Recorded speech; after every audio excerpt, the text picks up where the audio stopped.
L'année 2023, elle est riche sur le marché des SCPI, d'abord parce que c'est un marché qui montre que ces mécanismes de protection des épargnants sont actifs et marchent.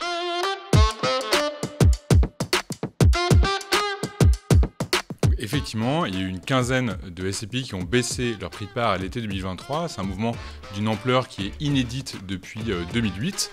Et depuis 2008, on s'était habitué à avoir des SCPI qui avaient des rendements qui étaient stables et de revalorisation qui étaient régulières. Les conséquences pour les épargnants, en fait, elles sont assez ambivalentes puisque en fait, le rendement de ces SCPI va plutôt être en hausse en 2023.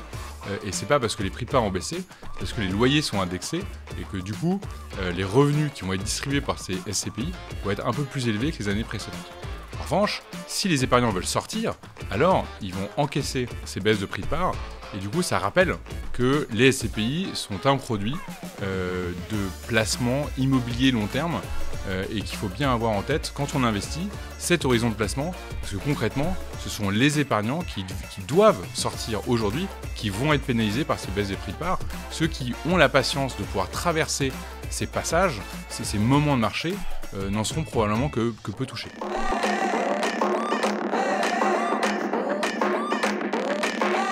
Quand l'immobilier monte, les parts de SCPI montent. Quand l'immobilier baisse, les parts de SCPI baissent. Globalement, ça permet aux épargnants de payer le juste prix quand ils achètent des parts de SCPI.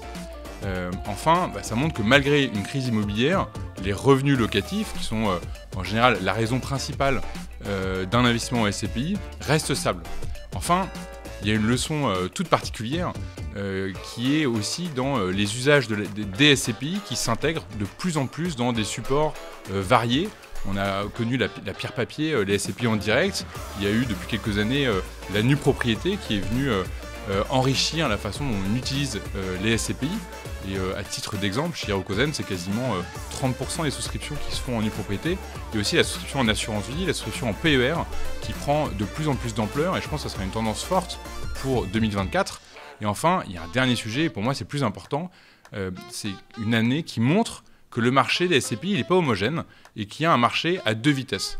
Il y a un marché à deux vitesses qui est en train de se dessiner. La collecte se répartit vers quelques véhicules qui présentent systématiquement les mêmes caractéristiques, puisqu'on voit que les SCPI qui ont des convictions, les SCPI qui ne sont pas des trackers du marché immobilier, les SCPI qui sont jeunes, collectent mieux et du coup vont pouvoir acheter dans un contexte de taux élevés, donc avec des rendements plus élevés et embarquer du coup du patrimoine pour les années à venir avec des taux de rendement qui sont probablement plus élevés que ce qu'elles avaient les dernières années, pendant que des SCPI plus historiques doivent vendre leur patrimoine, ont moins de collecte et du coup vont pouvoir moins profiter de cette crise qui présente quand même des opportunités immobilières qui sont intéressantes.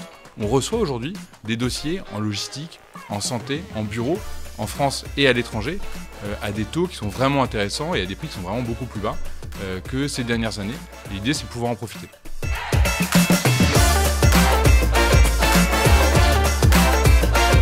Merci déjà de l'avoir sélectionné. Hirokozen, c'est une SCPI récente qui a été créée en 2020, qui du coup a comme caractéristique principale d'être une SCPI diversifiée.